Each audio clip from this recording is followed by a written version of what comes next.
это вот все Салгир. А это Феодосийский мост. Симферополь.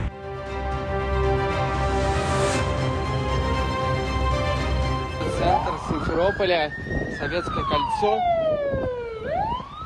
Огромные заторы, огромный луч на остановках, где очень много света по-прежнему нет. Уже более 15 минут, наверное, абсолютно ничего.